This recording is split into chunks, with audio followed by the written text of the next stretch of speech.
friends, welcome to Uma Kitchen. இன்னைக்கு சோழிக்கீரை வடை எப்படி செய்யறதுன்னு பார்க்க போறோம். 200 கிராம் கடலை பருப்பு எடுத்து ஊற வச்சு கழுவி எடுத்து வச்சிருக்கேன். ஒரு ஸ்பூன் சோம்பு எடுத்து வச்சிருக்கேன். ஒரு துண்டு இஞ்சி 10 பூண்டு பல் எடுத்து வச்சிருக்கேன். ஒரு புடி அளவுக்கு சோழிக்கீரை எடுத்து நறுக்கி வச்சிருக்கேன். கொஞ்சம் கொத்தமல்லி, கொஞ்சம் கருவேப்பிலை எடுத்து வச்சிருக்கேன். ஒரு பச்சை மிளகாய் எடுத்து நறுக்கி வச்சிருக்கேன். 2 வெங்காயம் எடுத்து வச்சிருக்கேன். 2 ஸ்பூன் அரிசி மாவு எடுத்து வச்சிருக்கேன். தேவையான அளவு உப்பு சேர்த்துக்கலாம். பொரிக்கிறதுக்கு கொஞ்சம் எண்ணெய் எடுத்து வச்சிருக்கேன். இப்போ எப்படி செய்யுதுன்னு பார்க்கலாம்.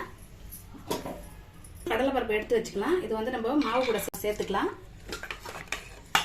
இப்போ முதல்ல இஞ்சி பூண்டை இதில் சேர்த்துட்டு லேசாக அரைச்சிட்டு அதுக்கப்புறம் நம்ம பருப்பு சேர்த்து அரைக்க போகிறோம்.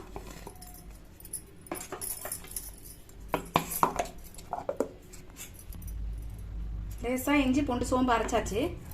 இப்போ இதில் பருப்பு சேர்த்துக்கலாம். பருப்பு நல்லா நரன்னு நம்ம அரைச்சிக்கலாம். நொய் மாதிரி இது அரைச்சாச்சு. இந்த மாதிரி மாவு வந்து கொருன்னு அரைச்சி எடுத்தால் தான் வடை வந்து நல்லா மொறுமொறுப்பாக நல்லா இருக்கும். இப்போ ஸ்டவ் ஆன் பண்ணிக்கிறேன். இப்போ ஸ்டவ்வில் கடாய் வச்சுட்டு எண்ணெய் சேர்த்துலாம். எண்ணெய் காஞ்சிக்கிட்டே இருக்கும்போது நம்ம மாவு மிக்ஸ் பண்ணிக்கலாம்.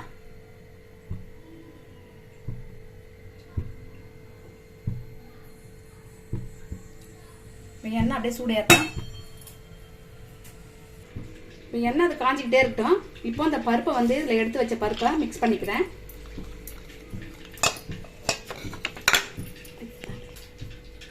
இப்போ இந்த கீரையை சேர்த்துறேன்.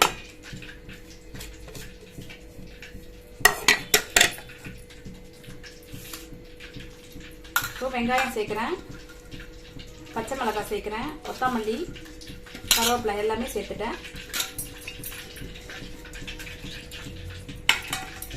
இதில் இந்த அரிசி மாவு எடுத்து சேர்த்துறேன்.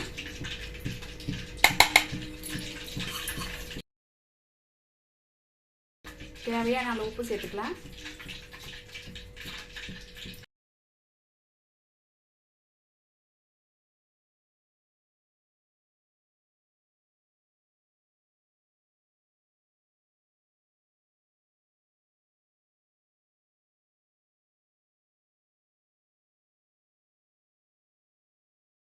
பசிஞ்சாச்சு மாவு. இப்போ வடையை நல்லா தட்டி போட்டுக்கலாம்.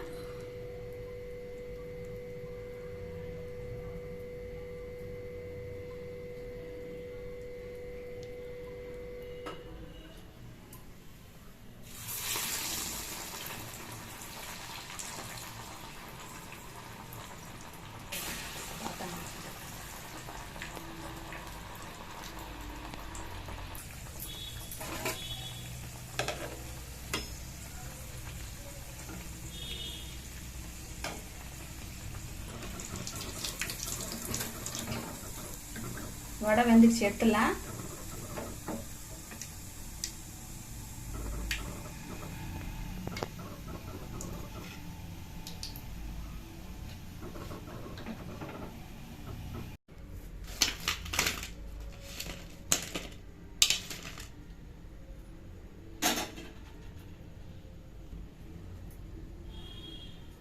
மொறுமொறுப்பான சூடான டேஸ்டான வடை ரெடி ஆயிடுச்சு பாருங்க. சோழிக்கீரை வடை கண்டிப்பாக வீட்டில் ட்ரை பண்ணுங்கள். மறக்காமல் சப்ஸ்கிரைப் பண்ணுங்கள், லைக் போடுங்க, ஷேர் பண்ணுங்கள்.